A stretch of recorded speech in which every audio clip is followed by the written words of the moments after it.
حضرت سلمان فارسی رضی اللہ تعالیٰ عنہ اور حضرت ابو دردہ کے درمیان بھائی چارہ تھا۔ مکے سے مدینے جب لوگ آئے تو حضور نے بھائی بھائی بنایا تھا، ان کے درمیان بھائی چارہ تھا، تو ابھی پردے کی آیات نازل نہیں ہوئی تھی تو لوگ ایک دوسرے کی طرف جاتے تھے۔ حضرت سلمان فارسی رضی اللہ تعالیٰ عنہ حضرت ابو دردہ رضی اللہ تعالیٰ عنہ کے گھر میں تشریف لے گئے تو دیکھا کہ ان کی بیوی بڑی غمگین بیٹھی ہیں۔ تو ہم نے فرمایا بہن کیا ہوا؟ تو کہنے لگی تمہارے بھائی کو دلچسپی کوئی نہیں رہی، ہر روز روزہ رکھ لیتا ہے اور ساری رات نفل پڑھتا ہے۔ حضرت سلمان فارسی کہنے لگے ٹھیک ہے کر لیتے ہیں بندوبست۔ نماز دین ہے کہ نہیں؟ دین ہے نا یہ چیزیں۔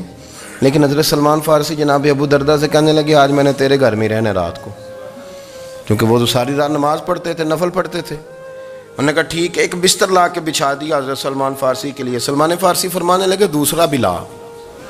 کہا وہ کیا کرنا ہے؟ فرمانے لگے تو نے بھی سونا ہے، میں نے بھی سونا ہے، تو نے بھی سونا ہے، عشاء پڑھیں گے اور پھر دونوں سوئیں گے۔ کہا میں نے تو نماز پڑھنی ہے۔ فرمایا تہجد کے وقت اٹھ کے پڑھیں گے، اللہ کے رسول بھی رات آخری حصے میں جا کے نماز پڑھتے ہیں۔ ادھر ساتھ سلا لیا، وہ تھوڑی کو دیر سوئے، اب عادت تھی ساری رات اٹھنے کی، ذرا اٹھنے لگے بستر سے تو حضرت سلمان فارسی فرمایا چپ کر کے سو جا، وہ بڑی رات پڑی ہوئی، چپ کر کے سو جا۔ وہ لیٹ گئے، پھر اٹھنے لگے تو فرمایا سو جا چپ کر کے، بڑا ٹائم ہے۔ سحری کے وقت اٹھے، نفل پڑھے، ان کا ارادہ تھا روزہ رکھنے کا، تو فرمانے لگے کل رکھا تھا نا نفلی روزہ؟ جی رکھا تھا۔ پرسوں بھی رکھا تھا، ترسوں بھی رکھا تھا۔ فرمایا آج نہیں رکھنا، آج میں تیرا مہمان ہوں، سارا دن اکٹھے مل کے روٹیاں کھائیں گے، آج نہیں روزہ رکھنا، سلا دیا۔ اب حضرت ابو دردہ رضی اللہ تعالیٰ عنہ کہہ تو کچھ نہ سکے، پر کہنے لگے سلمان تم پتہ تم کیا کر رہے ہو؟ نہ تم نے مجھے رات اٹھ کے زیادہ نفل پڑھنے دیے، سویرے روزہ نہیں رکھنے دیا۔ تو حضرت سلمان فارسی کہنے لگے کوئی لمبی بات تو نہیں نا، چلتے ہیں نا ابھی فجر میں مسجد نبی میں، تو نبی پاک کو بتاتے ہیں سرکار دو عالم علیہ السلام کی خدمت میں تو اپنی بات کرنا، میں اپنی کروں گا، حضور نتیجے کا اعلان فرما دیں گے، بات طے ہو جائے گی۔ حاضر خدمت ہوئے، عرض کی یا رسول اللہ صلی اللہ تعالیٰ علیہ وسلم یہ ساری رات نفل پڑھتے ہیں، ہر روز روزہ رکھتے ہیں، ان کی اہلیہ غمگین بیٹھی ہیں، حکم فرمائیں۔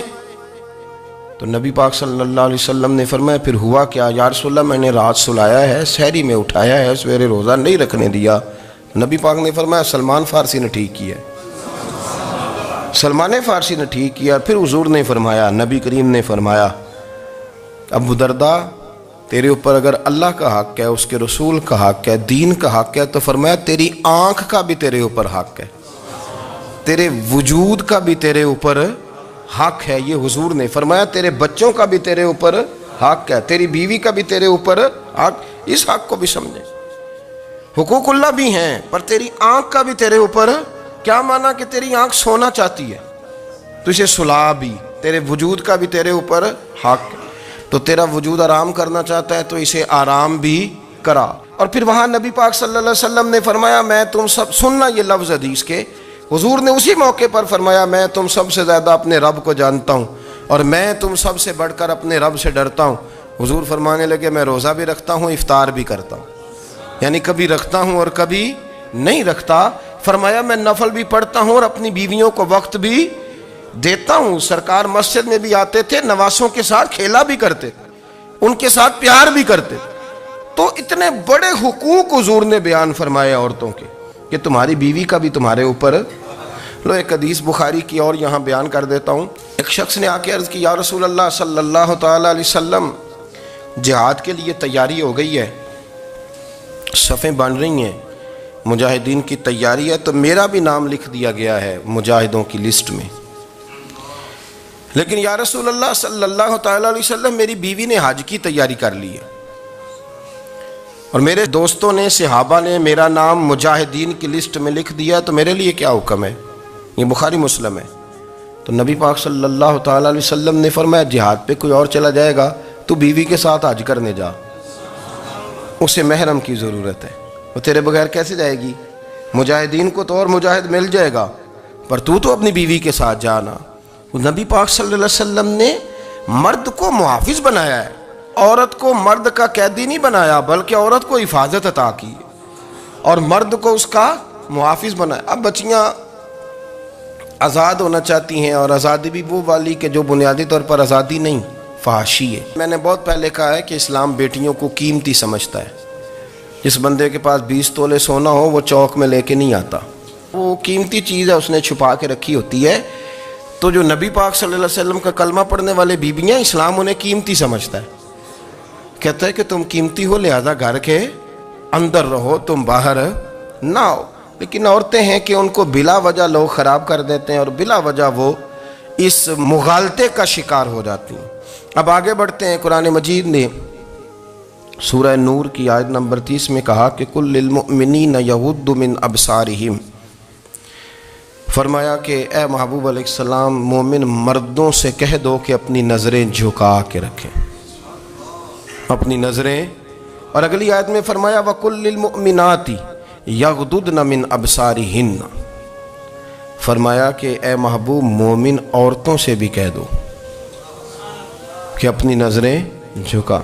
مرد بھی اپنی نظر جھکا کے رکھے گا عورت کی طرف، لیکن یہ ساری پابندی صرف مرد پر نہیں، عورت بھی غیر محرم کا چہرہ نہیں دیکھے گی، اس پر بھی اسی طرح نظر جھکانے کا حکم ہے، جس طرح کہ وہ ہر دکاندار کو بھائی جان کہہ کے گفتگو کرنے کی اس کو بھی اجازت نہیں ہے کہ وہ سمجھے کہ پابندی تو مرد نے کرنی تھی، میں نے تھوڑی کرنی تھی۔ وہ جس کے پاس جائے، جہاں بھی جائے، ڈاکٹر کے پاس جائے، باہر جائے، تو وہ جس طرح مرضی اس کا دل چاہے وہ بات چیت کرے، اس کی عورت کو بھی اجازت اسلام نہیں دیتا۔ بنیادی طور پہ اسلام شرم و حیا کا دین ہے، حیا کی بات کرتا ہے۔ حیا کی جب ہم تعریف کرتے ہیں تو حیا کی تعریف یہ ہے کہ کوئی کبھی چیز دیکھ کے نہ تو آپ کی طبیعت میں کراہت محسوس ہو، آپ کوئی غلط جملہ منہ سے نکالتے ہوئے ذرا جھجکیں، آپ کوئی غلط بات کرتے ہوئے تھوڑا بوجھ محسوس کریں۔ ہمارے ہاں تیزی سے فروغ پایا ہے بے حیائی نے، سنگیوں کی محفلیں، یاروں کی محفلیں، اس میں غلیظ گفتگو ہوتی ہے الا ماشاء اللہ۔ جن دوستوں کو بڑی پاک صاف گفتگو کرنی چاہیے، دوستی کا رشتہ بڑا مقدس رشتہ ہے، جو یہاں ایک دوسرے سے پیار کریں گے جنت میں بھی اکٹھے داخل کیے جائیں گے۔ شرط یہ ہے کہ پیار اللہ رسول کی رضا کے لیے ہو، لیکن اس کے اندر اگر آپ کی گفتگو کچی ہو، کمزور ہو، فحاشی والی ہو، عریانی والی ہو، وہ ہمارے ہاں تو اب اس کو لوگ فیشن سمجھتے ہیں، اس کو مردانگی کی علامت سمجھتے ہیں کہ وہ جی ساری باتیں جی وہاں ہو گئیں، اور جس کا جو جی چاہا اس نے کہا۔ آپ جب حیا کے دائرے میں ہوتے ہیں تو آپ خود بھی سکون محسوس کرتے ہیں۔ دیکھیں نا، آپ کو نیند سکون سے کہاں آتی ہے؟ جہاں کمرہ بند ہو، چاروں جانب دیوار ہے، اوپر چھت ہے، خالی دروازہ بھی کھلا ہوا ہونا تو جب بندہ سکون لینا چاہتا ہے تو کہتا ہے یار ذرا دروازہ ذرا بند کر دو۔ وہ اچھی طرح اپنے آپ کو چھپا لیتا ہے نا حیا کے پردے میں، تو اللہ اسے سکون عطا کرتا ہے۔ اور جو اس سے بھی زیادہ ٹھنڈی نیند میں جانا چاہتا ہے وہ کہتا ہے لائٹ بھی بند کر دو۔ اب وہ مکمل طور پہ سمجھتا ہے کہ میں چاروں جانب سے چھپ گیا ہوں، اگر میں کھل کے بھی سو جاؤں گا تو میرا چونکہ پردہ قائم ہے تو مجھے کوئی دشواری نہیں ہوگی۔ آپ جب چھپ جاتے ہیں، جب آپ حیا کے اندر سمٹ جاتے ہیں، جب آپ چادر کے اندر آ جاتے ہیں تو آپ بہت ساری جگہوں پہ آسانی محسوس کرتے ہیں۔ تو حیا تو آپ کو سکون دیتی ہے، حیا تو دل کو راحت دیتی ہے۔ میں بڑی ذمہ داری سے بات عرض کرتا ہوں، قرآن مجید نے نا ایک مقام پہ مذاق کو، ایک مزاح ہوتا ہے خوش طبی، وہ نہیں، مذاق اڑانا، قرآن پاک نے نا مذاق کو ایک جگہ پہ جاہلوں کا طریقہ بھی قرار دیا ہے۔ بنی اسرائیل کے لوگوں سے حضرت موسیٰ نے کہا کہ گائے ذبح کرو اور ایک ٹکڑا مقتول کو مارو، زندہ ہو کے خود بتا دے گا مجھے کس بندے نے قتل کیا۔ تو کہنے لگے آپ ہمارے ساتھ مذاق کر رہے ہیں۔ تو قرآن مجید کہتا ہے کہ حضرت سیدنا موسیٰ علیہ السلام فرمانے لگے اعوذ باللہ ان اکون من الجاہلین، فرمانے لگے میں اللہ کی پناہ مانگتا ہوں کہ میں جاہلوں میں سے ہو جاؤں۔ یہ مذاق کرنا تو جاہلوں کا طریقہ ہے۔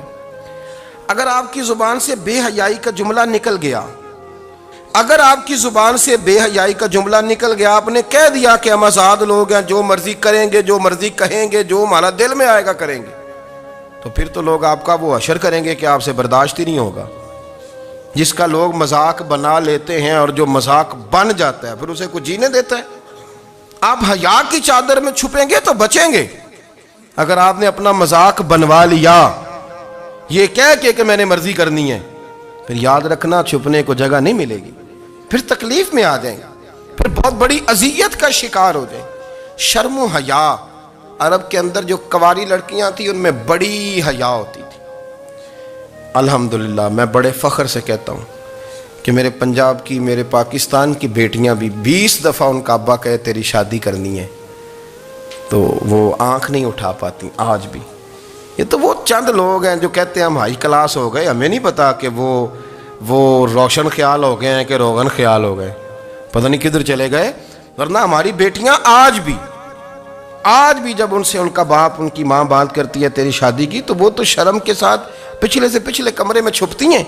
یہ اللہ نے فضل کیا ہوا ہے اس ملت پر۔